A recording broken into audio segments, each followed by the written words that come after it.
로마서 강의 두 번째입니다. 바울 예수 그리스도의 종, 로마서 1장 1절과 20절에서 23절까지의 말씀 우리 함께 봉독하겠습니다.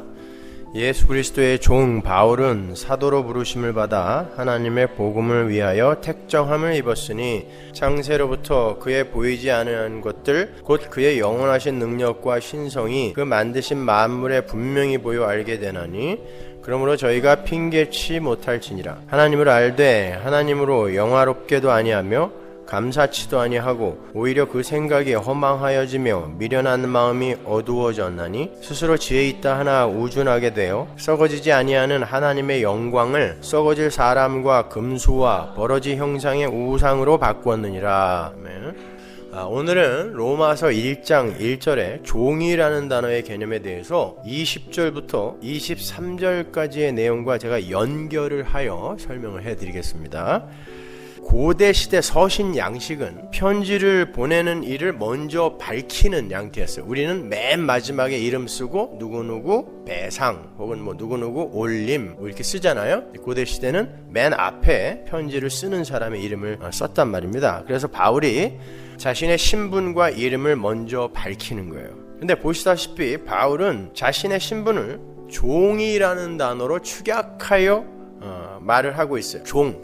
보통 사람이 자신을 소개할 때 자신의 배경과 학력 그리고 자신의 자랑거리를 먼저 말하기 마련 아닙니까? 근데 바울은 그의 모든 배경과 학력과 자랑거리들을 다 무시하고 종이라는 한 단어, 종이라는 단어로 자신의 신분을 표현하고 있어요. 예수 그리스도의 십자가밖에는 자랑할 것이 없다. 갈라디아서 6장 14절에 나오죠. 예수 그리스도의 십자가밖에는 자랑할 것이 없다라는 그러한 사도의 진심이 묻어나오는 진술이죠. 모든 인간은 종의 자리에서 벗어나서 종을 부리는 자로 살고 싶어 하죠. 종 되고 싶은 사람 계세요 여기? 종을 부리고 싶은 자, 그런 자가 되고 싶어 해요. 종을 부리는 자, 그런 자가 되고 싶어 한단 말입니다. 그게 바로 지배구조, 경쟁구조, 힘의 원리 속을 살아가는 인간의 본성이에요. 그런데 바울은 스스로를 종으로 표현하고 있단 말입니다. 그것도 아주 자랑스럽게. 그렇다면 같은 성정을 지닌 우리 성도들도 자신의 자아인식을 종으로 해야 마땅하다는 말인데 도대체 그 종이라는 단어가 축약하고 있는 내용이 무엇이기에 그것이 성도의 신분을 한마디로 축약할 수 있는 것인지 지금부터 그 종이라는 단어가 축약하고 있는 성도의 신분에 대해서 제가 구체적으로 설명을 해드리겠습니다. 먼저 20절 이하의 본문부터 해결해 보도록 하겠습니다. 어려워요 여러분. 잘 들으세요. 여러분은 자연에 대해서, 만물에 대해서 잘 알고 있다고 생각하세요? 자연, 만물, 오늘 본문에 나오는 단어죠? 잘 알고 계십니까? 오늘 본문의 표현대로 다시 바꾸어 다시 질문할게요. 여러분은 만물에 대해서 잘 알고 계십니까? 지금 읽으신 구절을 잘 보면 만물에는, 자연에는 하나님의 영원하신 능력과 신성, 즉 하나님의 영광이 분명히 나타나고 있다라고 진술하고 있죠. 그러니까 자연을 안다는 건 하나님의 영광을 안다는 말과 동일한 말이죠. 하나님의 영광을 포착하고 감지할 수 있는 자가 자연을 안다라고 이야기할 수 있는 거예요. 그러니까 여러분이 자연을 알아요? 만물을 아십니까? 그럼에도 21절을 보면요, 사람들이 하나님을 알되 그러죠. 여기서의 사람은 성도만을 지칭하는 게 아니에요. 모든 사람, 보편적인 사람을 지칭하는 건데 사람이 하나님을 안다라고 이야기해요. 이게 무슨 말이냔 말이에요. 이게 모든 존재가 하나님을 알아요? 그럼에도 불구하고 하나님을 영화롭게도 하지 않고 감사치도 않고 우준하게 되어 썩어지지 않는 하나님의 영광을 우상으로 바꾸어 버렸다 그래요. 이게 무슨 말일까? 그런데 그러한 인간들 사이에서 하나님의 종이라는 자가 나타나서 이 편지를 쓰고 있는 거예요. 이 둘의 상관관계를 여러분이 잘 알고 가셔야 돼요. 오늘 바울의 진술에 의하면 자연에는, 만물에는 하나님의 영광이 나타나 있다 그래요. 근데 인간들이 그 자연의 실체, 만물의 실체에 대해 포착을 하지 못하고 그 자연을 오히려 우상으로 바꾸어 버렸다 그러죠. 우리가 그 말씀을 통하여 우선 첫 번째로 생각할 수 있는 게 인간은 자연을 온전히 인식하거나 포착할 수 없다는 사실이에요. 맞습니까? 그러니까 자연에 나타나 있는 하나님을 포착하지 못하고 썩어지지 않을 하나님의 영광을 썩어질 우상으로 바꿔버린 거란 말이에요. 그렇게 인간이 포착할 수 없는 무호한 영역을 카오스라 그래요. 혼돈입니다. 카오스. 그리고 아주 부분적으로 인간에게 포착이 되어서 여러분 자연이 뭔지는 각자 정의를 내리고 있잖아요. 그건 아주 일부란 말이야. 이 카오스라는 이 혼돈이라는 것의 아주 일부, 이것이 인간에게 포착이 되어서 지금 자연이라고 각자에게 정의가 되어 있잖아요. 그걸 코스모스라고 하는 거예요. 질서, 코스모스. 그러니까 카오스라는 진짜 자연이 있는데 그건 자연의 실체가 카오스라는 것이 아니라 우리 이 제한된 인간의 이성으로 그걸 다 못 알아먹는다는 의미에서 카오스란 말이에요. 근데 거기에서 아주 작은 것들 일부분을 인간들이 이렇게 끄집어내요. 형식화하고 합리화하여 요게 자연이라 라고 정의해 놓은 그걸 질서, 코스모스라고 한단 말이에요. 우주라고 하죠. 그죠? 코스모스.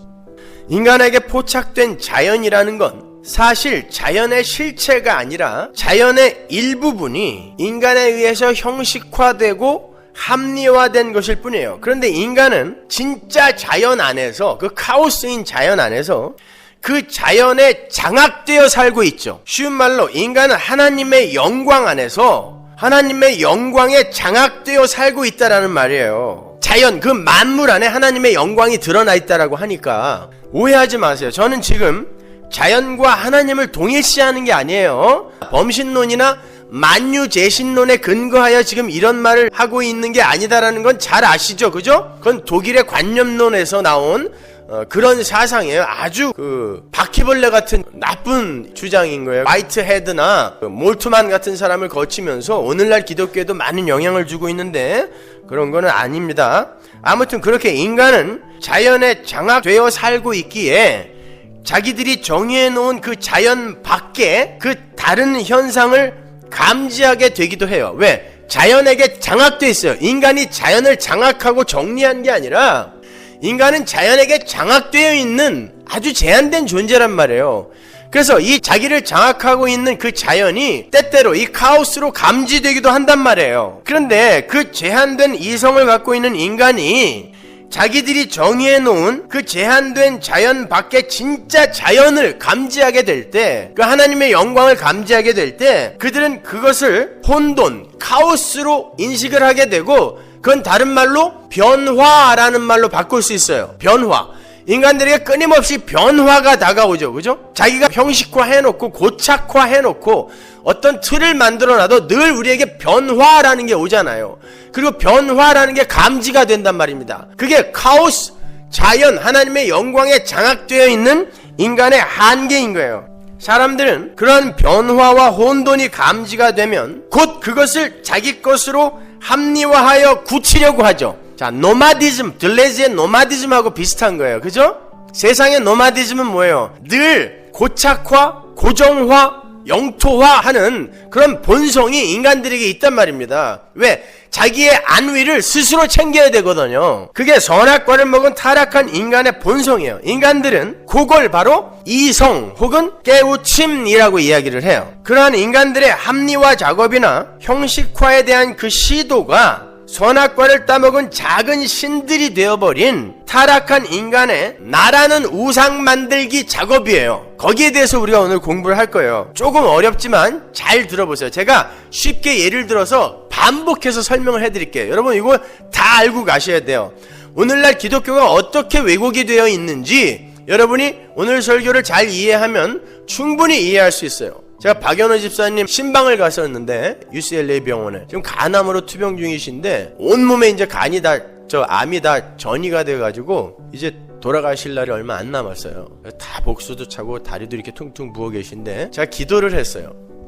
하나님, 우리 집사님이 우리 신앙의 후배들에게 믿는 자는 사망 앞에서 어떻게 간다라는 걸 한번 보여주고 가게 해주세요 라고 기도했거든요. 그랬더니 집사님이 곧 이어서 기도를 해주셨어요. 저와 여러분을 위해서. 생전 그런 기도 안 하시는 분이었는데 죽음 앞에서 기도를 하시는데 하나님 감사합니다 이렇게 기도하시더라고요. 그러면서 뭐라 그러냐면 우리 서머나교회 교인들이 저처럼 목사님 말씀을 하나님의 말씀으로 잘 알아듣고 깨달아서 이 세상에서도 하나님 나라를 잘 살 수 있게 해주시고 죽음 앞에서 그 죽음 두렵지 않게 그렇게 하나님 나라 가게 해주세요. 이렇게 기도하시더라고요. 여러분을 위해서 기도해 주셨다니까요. 그분이, 죽음 앞에 있는 그분이. 박미자 권사님이 그냥 너무 좋아서 꼭 껴안아 주시더라고요. 그러면서 뭐라 그러냐면, 서문화교회는 그냥 앉아있기만 해도 이렇게 되는구나. 그러니까 잘 앉아 계시면서 잘 들어보세요. 예? 그냥 앉아있다만 가고 그러는 줄 알았는데 죽음 앞에서 남편이 이렇게 당당한 걸 보고 깜짝 놀라신 거예요. 잘 들어보세요. 인간이 온전히 감지할 수 없고 온전히 정의할 수도 없는 그 자연, 그 카오스를 어떻게 정의를 하죠? 인간이 그 자연을 어떻게 정의해요? 여러분은 자연을 어떻게 알고 있어요? 지금 자연이 뭔지, 만물을 어떻게 정의하고 있어요? 자신들의 제한된 이성에게 포착되고 인식이 된 어떤 몇 가지 법칙이나 현상을 눈에 보이는 이 실험을 거쳐서 형식화하고 합리화하여 정리하여 요게 자연이다 라고 이렇게 정리하죠. 그죠? 예를 들어서 사과는 항상 위에서 아래로 떨어진다라는 현상과 해는 항상 동에서 떠서 서로 진다라는 현상 등을 이렇게 포착하게 되면 인간은 실험이라는 걸 거쳐서 만류인력과 자전과 공전이라는 그런 자연을 정의하죠. 아, 우주는 이런 거야, 만물은 이런 거야, 정의한단 말이에요. 그러나 그게 진짜 맞아요? E=mc 자승, 이게 하나의 공식이지만, 아인슈타인이 그 훌륭한 사람이 만든 공식이지만 그게 진짜 진리입니까? 광속과 질량과 에너지, 그것 자체도 우리는 제대로 정의 못해요. 근데 E=mc 자승, 그것 자체가 진리가 될 수 없는 거예요. 근데 우리는 그건 진리라고 알고 있어요. 실험을 거쳤다고 해서. 아니에요. 그러니까 인간들의 실험, 즉 눈에 보이는 형식과 합리성으로 자기들의 이성에 준하여 자연을 정의하는 거예요. 이성에 준하여, 눈에 보이는 것으로. 이성의 틀에서 벗어나는 건 절대 인간이 정리를 할 수도 없을 뿐만 아니라 정의할 수도 없어요. 그러한 인간들이 보이지 않는 하나님을 정의할 때 어떻게 정의할까요? 당연히 눈에 보이는 현상에 의해서, 그리고 나타나는 행위에 의해서 하나님의 일하심을 판단하게 되겠죠. 자신들의 선악 구조에 의한 판단, 즉 인간에게 유익한 일이 결과로 주어지면, 병이 낫고 부자가 되고 기적이 일어나면 하나님의 축복이라 그러고, 인간들이 싫어할 만한 일이 결과로 주어졌을 때, 가시적인 결과로 주어졌을 때에는 하나님의 저주라고, 그렇게 하나님마저 형식화해버리는 거예요. 눈에 보이는 것으로. 거기까지밖에 못 보니까 인간은요, 인간이 자연을 그렇게 형식화하듯이 신마저, 하나님의 영광마저 그렇게 형식화하고 합리화하고 조작해버린단 말입니다, 하나님을. 그러니까 병 낫고 뭐 부자 되고 이런 데는 하나님의 영광이 마구 드러난다라고 이야기하고, 그냥 오면은 망하고 아니면 망해서 오고 이런 데는 하나님의 영광이 없다라고 이야기하는 거예요. 어제 제가 밥 먹다가 그냥 깜짝 놀랄 이야기를 들었는데, 우리 교회는 망해서 오는 곳이 아니라 나는 와서 망했다라는 사람이 있었어요. 이렇게 인간은 자연을 오늘 본문의 말로 바꿔 표현하면 만물을 형식화하고 합리화하여 자기들 마음대로 이것이 자연이다 라고 정의를 해요. 그런데 말씀드린 것처럼 자연은 인간이 온전히 포착하거나 감지할 수 없는 카오스예요. 하나님은 그렇게 엄청난 분이란 말입니다. 우리에게 포착되어진 분이 아니란 말이에요. 하나님은요, 온전히 포착이 안 돼요. 따라서 인간이 정의한 자연 밖의 진짜 자연이 인간들에게 감지가 되면, 인간들은 곧 자기들이 형식화해놓고 고착화해놓은 게 있으니까 어떻게 하겠어요? 곧 수정에 들어간단 말입니다. 그걸 재형식화라 그래요. 왜 인간들은 그렇게 끊임없이 무언가를 형식화하는 삶을 살게 되는가? 인간들은 선악과를 따먹은 후에 자기들 스스로 이 역사와 우주의 주체가 되어버렸기 때문에 반드시 자신들의 가치를 스스로 챙겨 가져야 돼요. 이제 하나님이 간섭 안 하기로 했단 말이에요. 생명력 안 부어준다? 왜? 그들이 스스로 떠났거든요.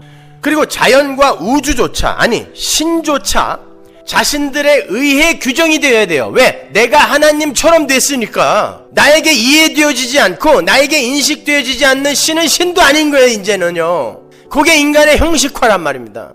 그래서 끊임없는 형식화의 과정을 인간들은 통과하게 되는 거예요.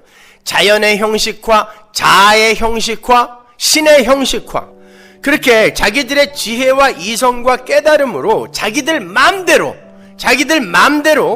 형식화된 자연과 자아를, 그리고 형식화된 그 신을 끊임없이 수정해 나가는 그 행위가 바로 인간의 우상 만들기의 패턴이에요. 지금부터 중요해요. 잘 들어보세요. 제가 그러한 인간들의 형식화에 대한 집념을 예를 들어 하나 설명을 해드릴게요. 지금 여기 예배당에 앉아 계신 여성분들은요, 보시다시피 모두가 깨끗하고 깔끔하고 아름답습니다. 정리가 돼 있잖아요. 지금은 변장과 위정의 덕이지만 애들 학교에 파자마 돼 있는 것처럼 우리 교회도 생얼데이 한번 만들어서 일어난 그대로 그냥 한번 오게 만들어야 되는데, 일단 정리가 돼 있잖아요. 우리 남자들이 생각하기에 이런 외모와 부지런함을 가진 여성들은 자기가 사는 집이나 방도 아주 깨끗하고 정갈할 것이라고 추측을 하죠. 추측을 해. 근데 자기 집에 있는 여자들의 행태를 봐서 우리는 압니다. 그 여자들이 밖에서 보여주는 그 깔끔함과 아름다움과 정갈함이 집에서도 이어지던가요? 우리 집은 이어져요. 주여. 아니죠? 잘 안 이어지죠? 적어도 이 정도는 아니잖아요. 이런 멋진 모습은 아니잖아요. 제가 바꾸어서 질문해 볼게요. 왜 여자들이 자기 집이나 부엌이나 자기 방과 같은 헝클어지고 정리 안 된 모습으로 밖으로 나오지 않을까요? 그게 선악과를 따먹은 인간들의 자기 규정이라는 거예요. 신이 되어버린 나는 혼돈 속에서 형식화의 과정을 거쳐서 나라는 가치 있는 존재로 규정이 되어야 된다는 거예요. 이게 하나님처럼 된 인간들의 본성이에요. 그래서 밖으로 보여지는 나는 항상 정리정돈이 되어 있고 형식화되어 있어야 한다는 거예요. 혼돈 속에서도 나라는 자는 정리가 되어 있고 형식화되어 있어야 돼요. 왜? 가치 있는 자로 존재해야 되기 때문에. 하나님의 은혜를 떠나서 스스로 자기의 가치와 영광과 안위를 챙겨야 하는 그런 인간들의 안타까운 현실이에요. 무엇이든지 나가 규정한 것이 진리여야 하고 나가 주인공이어야 돼요. 그래서 80 먹은 할머니도 나가 노출이 되는 상황에서는 좋은 옷을 입고 깨끗하게 머리도 빗고 화장도 하는 거예요. 인간의 그러한 형식화의 노력은 숫자에서도 여실히 드러나죠. 자, 사과가 1개 있어요. 이걸 숫자로 뭐라 그래요? 1. 사과가 2개 있습니다. 이걸 숫자로 뭐라 그래요? 2. 참나. 왜 그러세요? 그럼 0은 사과가 몇 개 있어야 돼요? 빵이나 0이나 몇 개 있어야 돼요? 없어야 돼요. 그럼 없음이라는 거에 그 없음을 가리키는 어떤 숫자가 있다라는 거 이상하지 않아요? 이게 인도에서 만든 건데 0이라는 숫자는 왜 굳이 없음을 0이라는 걸로 형식화하죠? 요게 인간이란 말입니다. 인간은 혼돈을 받아들일 수가 없어요. 카오스를 인정하지 못해요. 감당하지 못해요. 그래서 없음에다가도 0이라는 기호를 붙여 형식화하는 거예요. 그러나 그러한 인간들의 수고와 노력에도 불구하고 자연은 인간에게 온전히 포착되지 않아요. 진정한 의미에서 형식화되어지지도 않아요. 우리는 모르는 거예요. 아예 모르는 거예요. 이퀄 MC 자승? 아니에요. 모르는 거예요. 그거 진리 아닙니다. 그것도 변화되어지고 언젠가 또 수정되어질지도 몰라요. 모르는 거예요. 그래서 인간은 모른다고 할 때 진짜 아는 것이다 라는 말이 있는 거예요. 나는 몰라요. 이게 진짜 아는 거라는 거예요. 그러니까 인간은 모르는 거예요. 어떤 것도 형식화할 수 없는 존재란 말입니다. 그런데 인간이 스스로 어떤 행위를 근거로 하여 요런 사람은 좋은 그리스도인, 요런 사람은 악마, 지들끼리 이렇게 판단한단 말입니다. 지들이 형식화해서. 천만의 말씀입니다. 그러한 인간들의 형식화의 노력은 인간의 자아를 형성하고 규정하는 데 그대로 적용이 돼요. 인간들은 나라는 자아를 규정할 때 눈에 보이는 어떤 것들을 모아서 나를 규정하죠. 그렇죠? 너를 규정할 때도 마찬가지예요. 눈에 보이는 어떤 것들을 모아서 그게 너다라고 이야기해요. 착하다, 악하다, 아름답다, 추하다, 눈에 보이는 것을 모아서, 정보를 모아서 그걸로 나를 규정한단 말입니다. 그게 경험이고 체험이죠. 그걸 다른 말로 바꾸면 과거잖아요. 과거. 우리는 끊임없이 과거를 딛고 앞으로 가는 거예요. 과거, 그죠? 경험과 체험, 눈에 보이는 그것들로, 행위들로 나를 규정한단 말이에요. 그래서 칸트는 인간은 느낀다는 감성으로만 되는 게 아니고 오성에 의해서 자기의 과거 체험을 정리정돈함으로써 새로운 자, 즉 주체로 형성이 된다라고 이야기한 거예요. 과거를 규합하여 나라는 자를 규정한단 말이에요. 인간은 자기 이성 속에 남아있는 과거를 규합해서 자아를 규정해요. 그러한 경험과 체험은 무엇으로 채워져 있다? 나의 행위로 채워져 있잖아요. 경험과 체험은, 내 과거는 나의 행위로 채워져 있단 말이에요. 인간은 자신들이 어떤 행위를 하고 어떤 변화와 발전이 있었는가를 가지고 그 차이에 의해서 난 잘난 자, 난 못난 자, 난 성공한 자, 난 실패한 자 등의 판단을 내려요. 그런데 모든 인간이 다 잘나고 성공한 자의 삶을 추구하죠. 그래서 모든 인간이 자신이 잘나 보이고 성공한 자가 되기 위한 그런 행위를 내어놓는 거예요. 그리고 그런 행위를 하는 자신을 스스로 기특해하고 칭찬해 주는 거예요.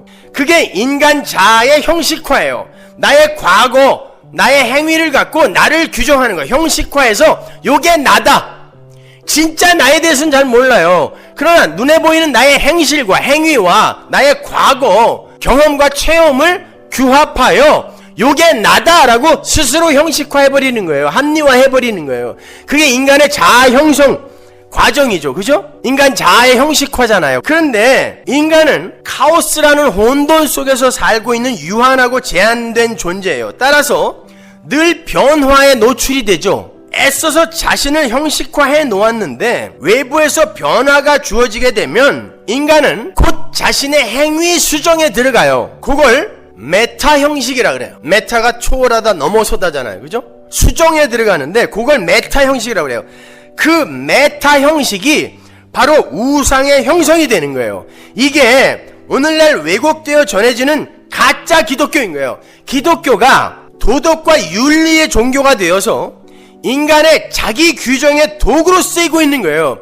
인간의 하나님처럼의 그 삶, 그 형식화에 오히려 기독교가 도움을 주고 있단 말입니다. 인간의 마귀화에 오히려 도움을 주고 있단 말이에요. 이건 아니란 말입니다. 끊임없이 형식화가 일어나고 또 어떤 변화가 오면, 카오스가 감지되면 또 재형식화가 일어나는데 결국 종교인들이 챙겨갖게 되는 건 나의 잘남이요, 나의 변화요, 나의 성숙이죠.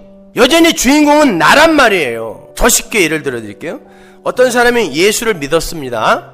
그 사람은 곧 신자라는 자아 규정에 돌입하게 되죠. 나는 신자니까, 예수 믿었으니까 신자는 어떠해야 된다라는 형식화에 돌입하게 된단 말이에요, 이제. 근데 그 사람은 오랫동안 형식화의 삶을 살던 사람이었기 때문에, 이 세상에 태어나는 모든 존재가 그렇게 사니까 그런 사람이었기 때문에 자신의 신자됨을 자신의 행위에서 찾게 되죠. 인간의 자아는 과거의 규합으로 정의가 되기 때문에, 그러니까 이성에 근거하여 눈에 보이는 것들로 이제 자신을 형식화해야 돼요. 그래서 결심합니다. 난 적어도 하루에 성경 5장은 읽을 거야. 그리고 난 하루에 2시간씩 기도할 거야. 그래서 그 사람에게는 그 결심과 행위가 이제 나가 되는 거예요. 그렇죠?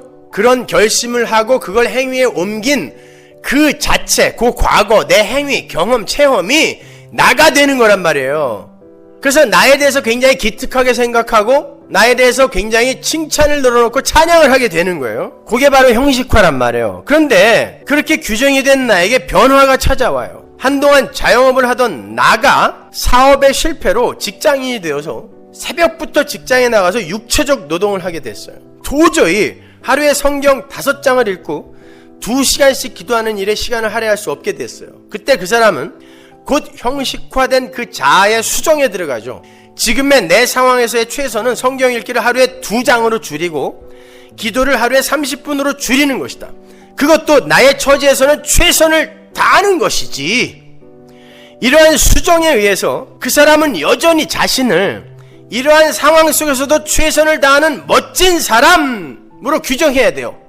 그 반대의 경우도 있어요. 더 훌륭한, 더 깊은 종교 행위, 그것으로 자기를 몰아가요. 수정해가는 경우도 있어요. 이렇게 자기를 재형식화하는 어떤 변화에 대처하여 자신을 끊임없이 형식화하는 요걸 메타 형식이라고 하는 거예요. 그렇게 형식화되어 버린 자신에게 닥친 그 변화와 혼돈에 수정을 가해서 여전히 기특하고 훌륭하고 멋진 나를 챙기는 그 재형식화, 그 메타 형식을 우리가 우상이라고 한단 말입니다. 부처에게 가서 뭘 빌고, 선앙당에 가서 뭘 빌고 이런 게 우상이 아니라 이게 우상의 실체란 말이에요. 이것이 인간이 우상을 형성하는 과정이에요. 그 메타 형식에는 항상 차이가 발생하죠. 수정이 되는 거니까. 인간은 그 차이에서 자기 존재의 의미와 가치를 챙겨요. 자기 존재의 의미와 가치를 챙겨갖는 그 메타 형식, 요걸 우상이라고 한단 말이에요. 이해가 가세요? 요게 우상이란 말이에요. 간단히 말하면 하나님 절대 의존적 존재로 지어진 인간이 자신이 포착할 수 없는 혼돈에다가 자기들의 이성과 지혜와 깨달음을 근거로 하여 규칙을 집어넣어서 질서를 만드는 그 자체가 바로 우상이라는 거예요. 카오스에서 몇 가지를 자기들이 규칙화하여 이게 자연이야, 코스모스야 라고 하는 그 행위 자체가 바로 우상인 거예요. 우상 만들기인 거예요. 그게 인간 안에서 그대로 일어난다니까요. 지가 죄인인 걸 몰라요. 카오스인 걸 모르고 몇 가지 행위를 규합하여 이게 나야, 기특한 나야 라고 하는 거, 이게 우상이란 말입니다. 하나님의 말씀 그걸 깨고 들어오는 거예요. 아니야, 여기에 더 많은 네가 있어. 볼래? 봤더니 전부 쓰레기야. 내 안이 쓰레기로 가득 차 있는 거예요. 자, 한국 집회에서 우리 주님의 교회 담임 목사님, 남서울교회 목사님, 대선배들이죠. 다 장신대 교수님들 앞에 쫙 앉아 있는데, 여러분 목사 존경하지 마세요. 목사는 하나님의 말씀과 상관없을 때 쓰레기입니다. 그랬더니 그냥 한절부절 어떻게 아니에요, 쓰레기지. 그랬더니 쓰레기예요. 인간은요, 하나님과 관계없을 때 그냥 그 즉시 쓰레기 되는 거예요. 목사 마찬가지예요. 쓰레기예요. 우주의 주인이 되어버린 인간에게 포착되지 못하고 사로잡히지 않는 것은 있을 수가 없다라고 생각하는, 거기에서 발상되어진 그런 것, 그게 바로 우상이란 말이에요. 그것은 여전히 나라는 그런 국가로 끊임없이 귀소하려고 하는 그 마귀적 귀소 본능, 노마디즘이잖아요. 그게 우상이라니까요. 인간들은 그렇게 끊임없이 자신들이 전부 다 감지해낼 수 없는 하나님에게 종속되어 있는 존재라는 걸 부인하고 부정하고 싶은 거예요. 내가 왜 종속이 되어 있어야 돼? 내가 왜 종이야? 난 주인이야. 선악과 먹었는데 왜 내가 종이야?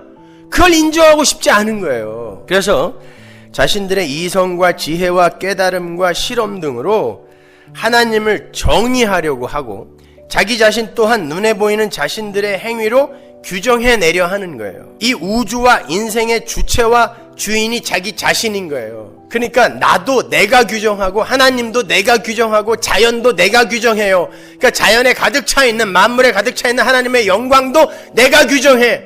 이게 영광이야. 축구 골 때 골 넣고 박수 치는 거, 이게 영광이야.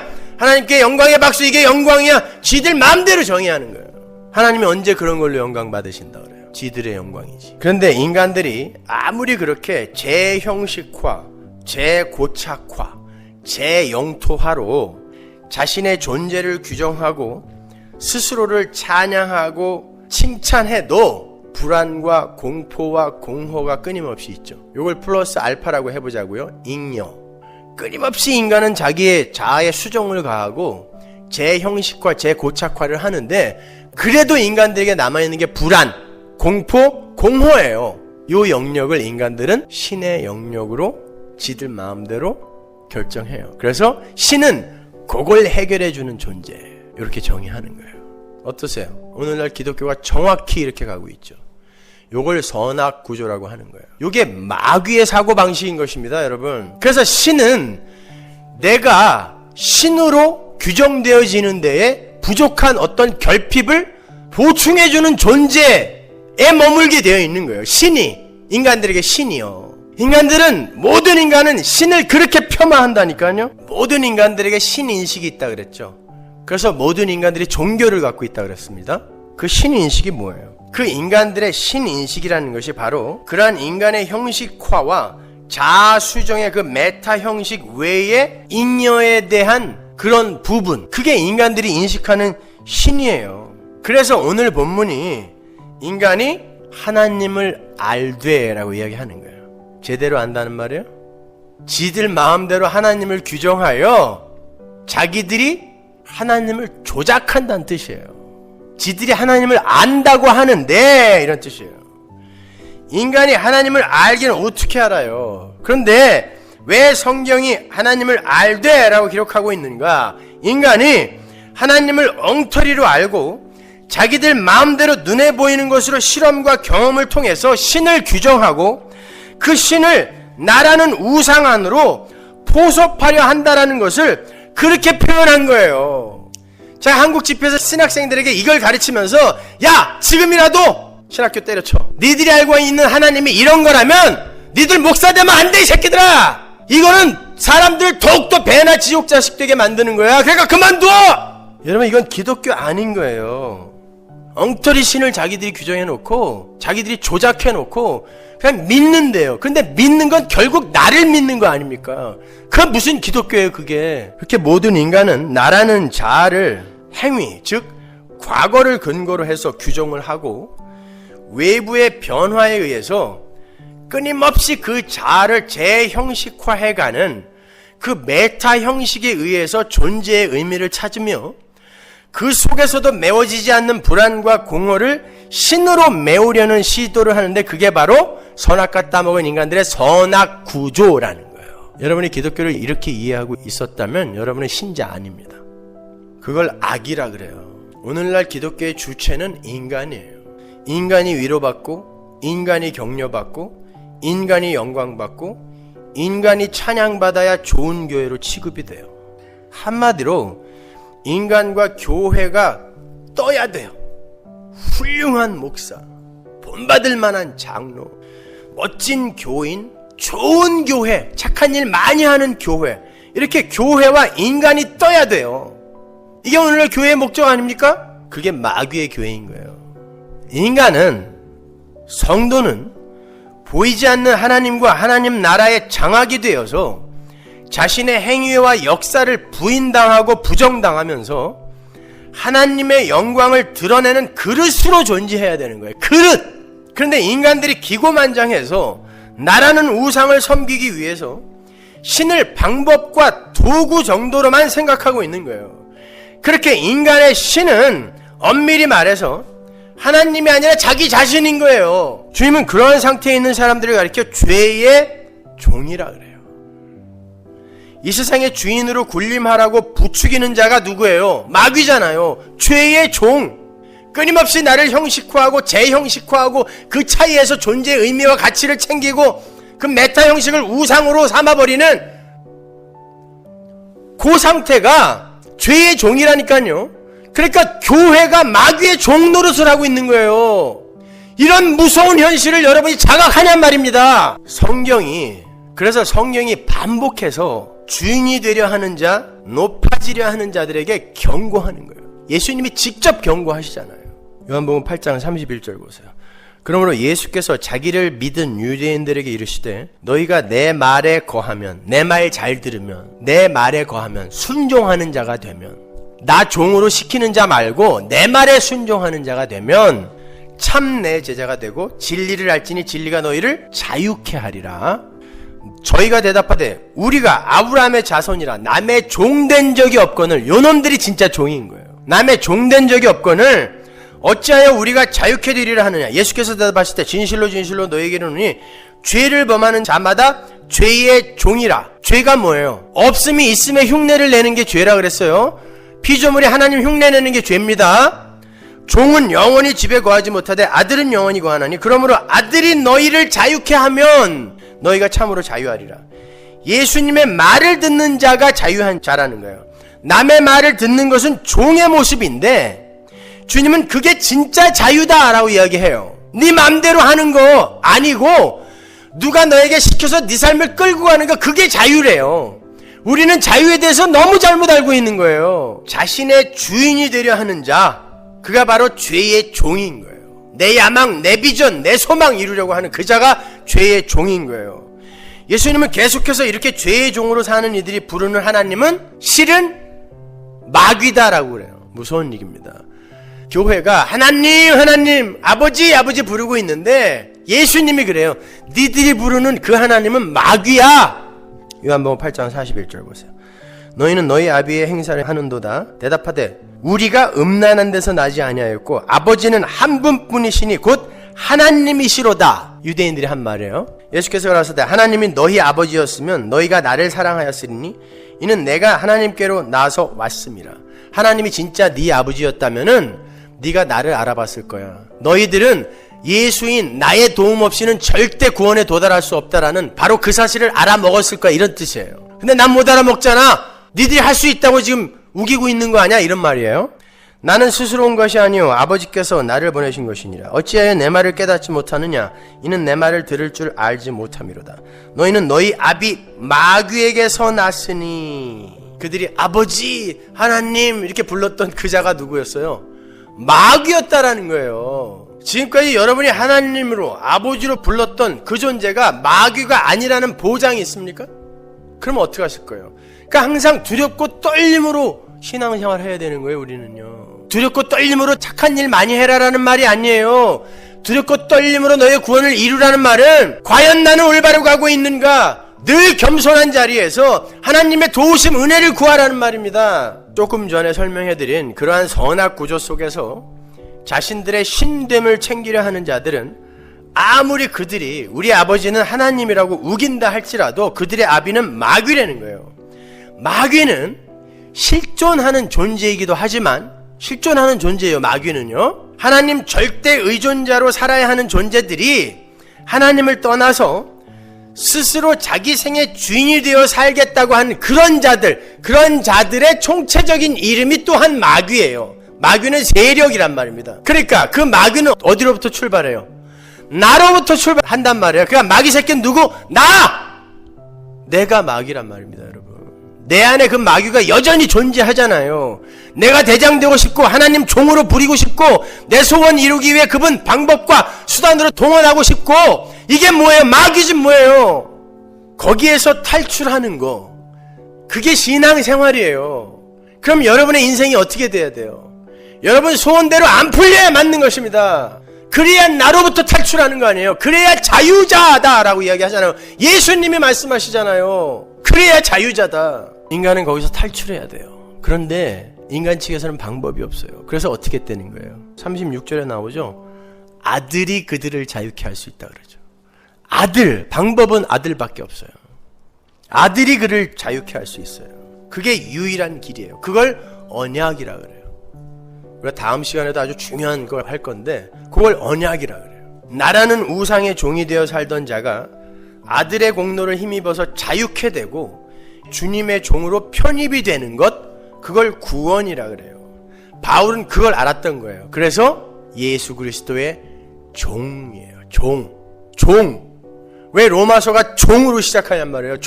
둘로스, 종. 하나님은 그러한 아들에 의한 구원을 설명해 주시기 위해서, 방법은 아들밖에 없다라는 걸 설명해 주시기 위해서 야곱의 때에 이스라엘을 가나안에서 애굽으로 집어넣어 버리신 거예요. 하나님이 집어넣어 버리신 거예요. 세상의 기근을 허락해서. 그렇죠? 그리고 아브라함에게 미리 예언하시죠. 430년 만에 나올 거야. 왜? 너희들에게 구원이 무엇인지 설명해 주기 위해서. 그거거든요. 그리고는 그 애굽에서 어린 양의 보혈, 아들의 보혈을 임방과 문설주에 바른 집, 즉 어린 양의 보호 아래에 있는 그 집 사람들을 무상으로 사망에서 건져주시는 거예요. 피만 바르면 돼요. 못 들어가요. 사망이. 피만 보면, 아들의 피만 보면 못 들어가. 그거예요. 거기에 인간의 행위가 보태져 있어요? 아들의 피, 십자가, 그거 이외에는 방법이 없다라는 것입니다. 그렇게 건져진 자들이 하나님의 사자로 오신 불기둥과 구름기둥으로 오신 어린 양과 아들과 함께 가나안으로 입성하게 되는 거예요. 그게 구원이에요. 바로 그러한 구원의 내용을 잊지 말게 하시기 위해서 이스라엘이 가나안에 들어가서 지켜야 할 법으로 첫 번째 규례로 종의 규례를 주시는 거예요. 출애굽기 21장 1절 보세요. 십계명 바로 다음에 이제 첫 번째 백성들에게 떨어지는 규례가 뭔지 모세야 가서 이거 첫 번째로 전해라 그랬어요. 네가 백성 앞에 세울 규례는 이러하니라. 첫 번째 규례가 떨어지는데, 네가 히브리 종을 사면 그가 6년 동안 섬길 것이요 제7년에는 값없이 나가 자유할 것이며, 그가 단신으로 왔으면 단신으로 나갈 것이요 장가 들었으면 그 아내도 그와 함께 나가려니와, 상전이 그에게 아내를 주므로 그 아내가 자녀가 낳았으면 그 아내와 그 자식들은 상전에게 속할 것이요 그는 단신으로 나갈 것이로되, 종이 진정으로 말하기를 내가 상전과 내 처자를 사랑하니 나가서 자유하지 않겠노라 하면 상전이 그를 데리고 재판장에게로 갈 것이요 또 그를 문이나 문설주 앞으로 데리고 가서 그것에다가 송곳으로 그 귀를 뚫을 것이라. 그가 영영이 그 상전을 섬기리라. 귀걸이 하신 분들, 귀 뚫으신 분들, 나는 영원히 종으로 살겠습니다라는 고백이거든요. 알고 다 하신 거예요? 귀는 그때만 뚫는 거예요. 하나님은 모세가 백성들에게 세울 첫 번째 규례로 종에 대한 규례를 명하세요. 이게 뭐 그렇게 중요한 거라고 첫 번째 규례로 이야기를 하실까요? 신명기 15장 12절에서 18절까지를 보면 종에 대한 규례가 출애굽기보다 조금 더 상세하게 설명이 되어 있어요. 신명기 15장 12절. 네 동족 히브리 남자나 히브리 여자가 네게 팔렸다 하자. 만일 6년을 너를 섬겼거든 제7년에 너는 그를 놓아 자유하게 할 것이요 그를 놓아 자유하게 할 때에는 공수로 가게 하지 말고 네 양무리 중에서와 타작마당에서와 포도주 틀에서 그에게 후히 줄지니 곧 내 하나님 여호와께서 네게 복을 주신 대로 그에게 줄지니라. 보세요. 복을 주어 보내라 그러죠. 종을. 너는 애굽 땅에서 종되었던 것과 내 하나님 여호와께서 너를 속하셨음을 기억하라. 그를 인하여 내가 오늘날 이같이 네게 명하노라. 종의 규례를 주는 이유가 뭐래요? 애굽에서 너희들이 어떻게 나왔는가를 기억하게 하기 위해서 종의 규례를 준다 그러는 거예요. 그러니까 이 종의 규례는 죄인들이 하나님에 의해 구속되는 것의 모형, 구원 사건의 모형이란 뜻이죠. 종이 만일 너와 내 집을 사랑함으로 너와 동거하기를 좋게 여겨 네게 향하여 내가 주인을 떠나지 아니하겠노라 하거든 송곳을 취하여 그의 귀를 문에 대고 뚫으라. 그리하면 그가 영영이 네 종이 되리라. 네 여종에게도 일례로 할지니라. 그가 6년 동안에 품꾼의 삭세 배나 받을 만큼 너를 섬겼은즉 너는 그를 놓아 자유하게 하기를 어렵게 여기지 말라. 그리하면 내 하나님 여호와께서 너의 범사에 내게 복을 주시리라. 자, 히브리 사람의 종이 되는 경우가 어떤 경우일까요? 살다 보면은 여러 가지 어려운 상황을 만나게 되고 빚을 지게 되죠. 보통 히브리 사람의 종이 되는 경우는 그 빚 대신에 자기를 파는 거예요. 빚을 갚기 위해서. 그러나 그 채무자가 아무리 많은 빚을 졌더라도 7년째에는 자유를 주라는 거예요. 희년, 안식년이 7번 반복되면 그게 희년이죠. 안식년, 희년, 안식일 다 같은 메시지를 담고 있는 거예요. 그 희년 사상이 여기 나오는 거예요. 안식년 사상이 여기 나오는 거예요. 7년째 풀어주고 오히려 뭘 줘라? 후하게 쳐줘라. 복을 주어 보내라 그러죠. 하나님께 빚을 진 타락한 인간들을 하나님의 아들의 공로에 의해서 자유하게 풀어주시는 구원의 모형인 거예요. 구원 이야기의 모형. 그것도 그냥 풀어주시는 것이 아니라 후하게 주어 풀어주는 거예요. 이게 애굽에서 이스라엘 민족이 출애굽하게 되는 그 그림으로 한번 보여줬던 거예요. 그래서 이스라엘이 애굽에서 나올 때 금은 보화를 바리바리 쌓아갖고 나오는 거예요. 인간이 아들의 공로에 의해서, 어린 양의 공로에 의해서 죄의 종 되었던 자리에서 풀려날 때 하늘의 풍요가 함께한다라는 것을 모형하고 있는 거란 말입니다. 그래서 종을 풀어줄 때 풍요하게 복을 주어 보내라 이야기하는 거예요. 아울러 하나님께서 하나님 백성들에게 종의 규례를 주시면서 그러한 구원의 이야기를 행함으로 보이라고 하신 것은 하나님의 백성이 이 세상에서 어떻게 살아야 할 것인가에 대한 교훈으로 주신 거예요. 어느 지점으로 지향되어 갈 것인가에 대한 교훈. 우리가 이렇게 잘 할 수 있다는 말이 아니라 힘의 원리 속의 세상에서는 종이 많을수록 강한 자가 되죠. 그래서 세상은 종을 많이 확보하기 위해서, 다른 말로 자기보다 아랫사람을 많이 만들기 위해서 자신들의 전 인생을 투자하여 살아요. 그죠? 남보다 높아지겠다라는 건 나보다 낮은 자들을 많이 만들겠다는 거예요. 종을 많이 만들겠다라는 거 아닙니까? 그게 인생의 목적 아니에요, 모든 인간의. 근데 7년마다 종을 놓아주면 어떻게 되는 거예요? 계속해서 하나님이 처음 자리, 제자리로 돌려보내시는 거예요. 거긴 니네 자리 아니야, 거긴 니네 자리 아니야. 처음 자리로 돌아가. 어디? 어머니 자궁 안에 핏덩이로 돌아가라는 거예요. 죽은 흙의 자리로 돌아가라는 것입니다. 그건 니네 힘 아니니까. 그런 것을 힘삼아 사는 자들은 당신의 백성이 아니라는 거예요. 근데 이스라엘이 어떻게 했어요? 한 번도 그 명령을 지킨 적이 없다 그래요, 성경이. 한 번도 안 풀어줬다는 거예요. 하나님이 명령하셨는데 안 풀어줬다는 거예요. 거기에 하나님이 진노하십니다. 예레미야 34장 보세요. 13절. 이스라엘 하나님 나 여호와가 이같이 말하노라. 내가 너희 선조를 애굽 땅 종되었던 집에서 인도하여 낼 때에 그들과 언약을 세워 이르기를 너희 형제 히브리 사람이 내게 팔렸거든 7년 만에 너희는 각기 놓으라. 그가 6년을 너희를 섬겼은즉 그를 놓아 자유케 할지니라 하였으나 너희 선조가 나를 듣지 아니하며 귀를 기울이지도 아니하였느니라. 그쵸? 하나님이 하신 말씀이에요. 한 번도 내 말 들은 적이 없어, 이 쌍놈의 새끼들.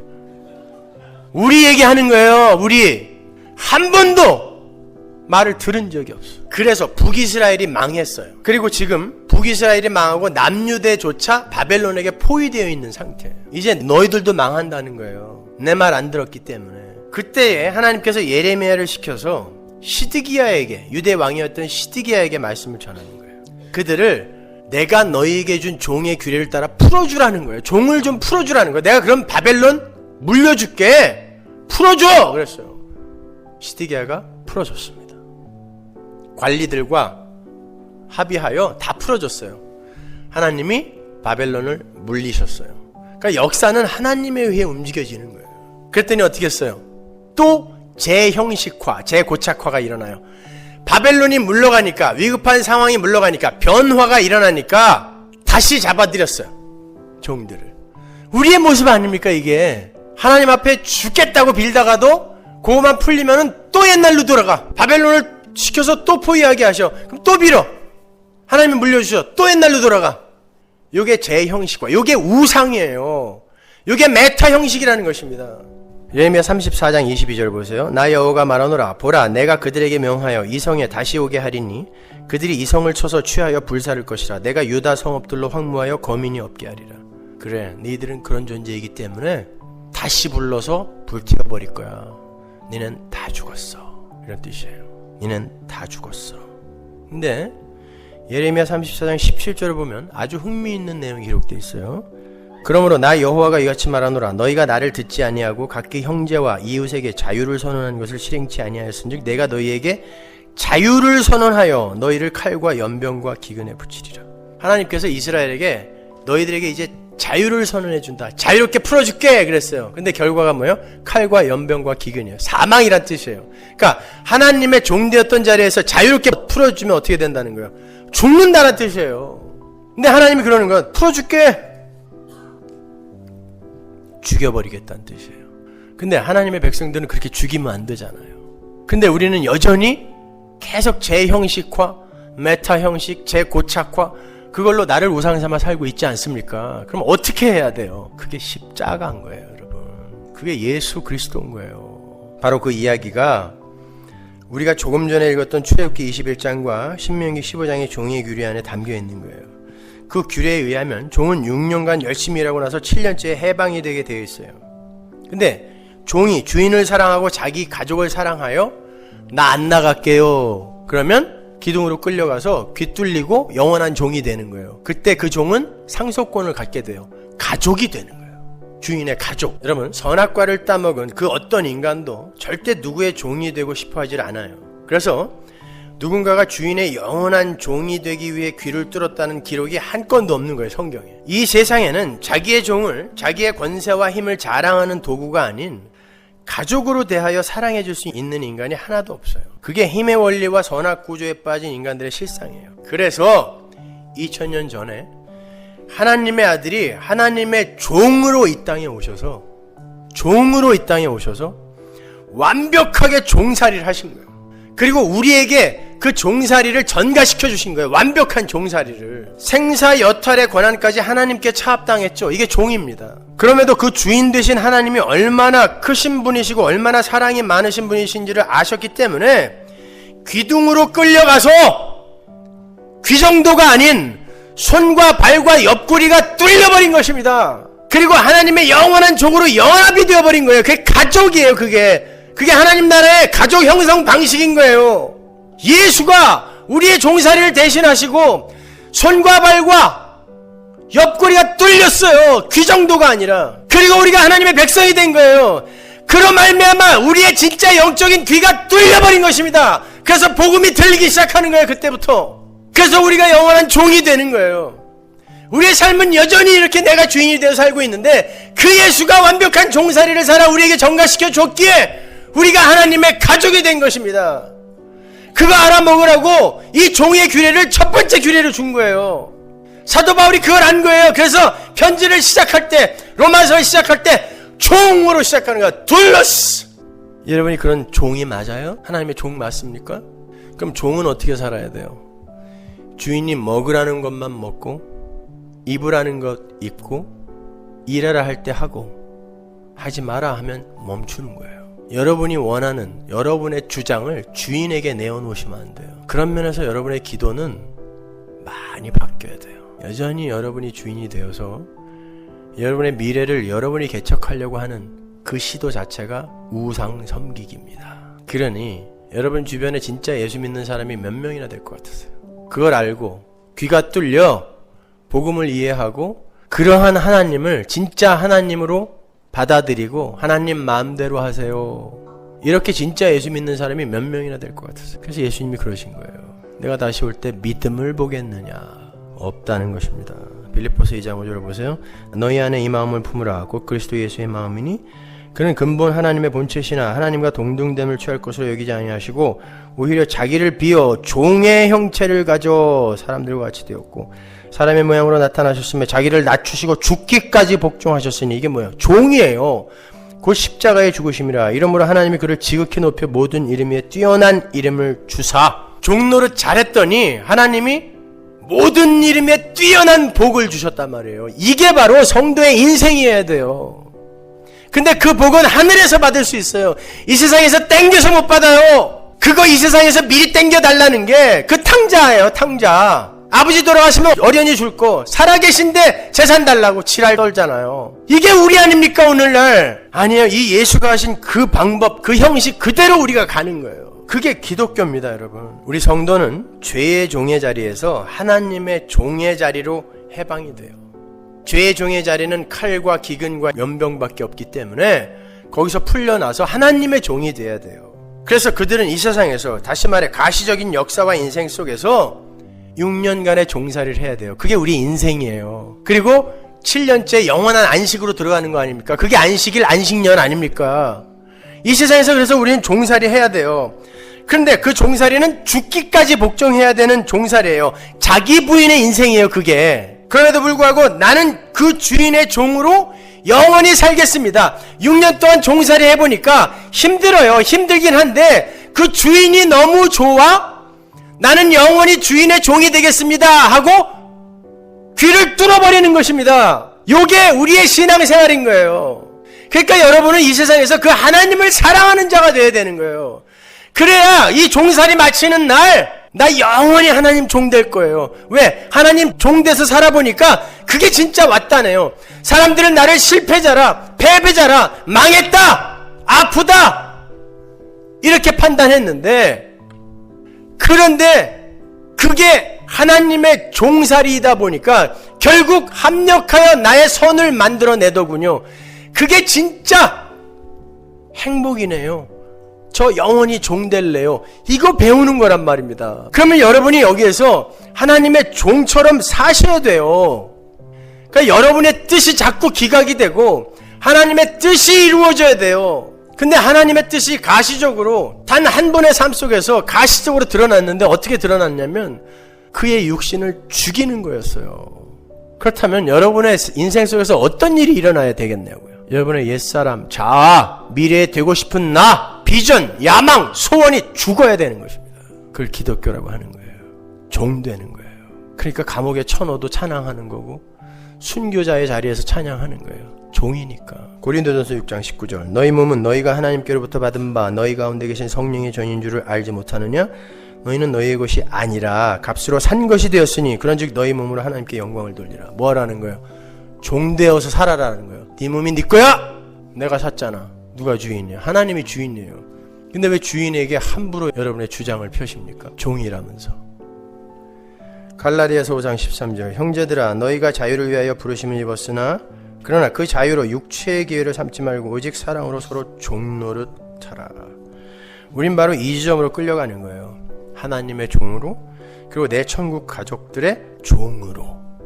그들이 믿음을 선물 받은 신자인 거예요. 그래서 여러분의 삶이 때때로 그렇게 여러분 마음대로 안 풀리는 거예요. 종이니까. 하나님의 종이 된 성도는 계속해서 나를 부정당해야 돼요. 내 의견, 내 소원이 기각당해야 돼요.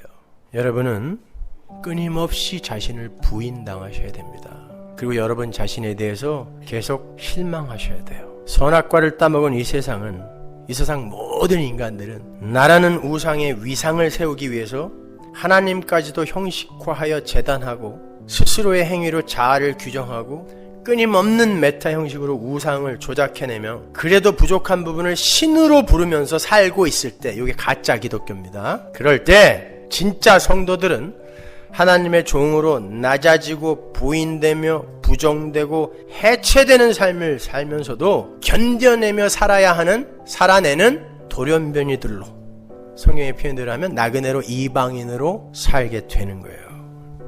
잘 견디세요. 그리고 잘 이기십시오. 그리고 여러분의 인생 속에서 왜 나는 하나님의 종으로만 살아야 비로소 존재가 되고 비로소 가치를 입게 되는가를 배우시면 돼요. 왜? 사도 바울이 위대한 이 로마서, 이 복음서를 기록하면서 종이라는 단어로 시작을 하는지 아시겠죠? 예수 그리스도의 종. 죄의 종 아니에요. 마귀의 종 아니에요. 예수 그리스도의 종. 열심히 죽으세요. 아, 내 삶이 왜 이렇게 내 맘대로 안 되는가 잘 아셨죠? 힘내십시오. 잘 가고 계신 거예요.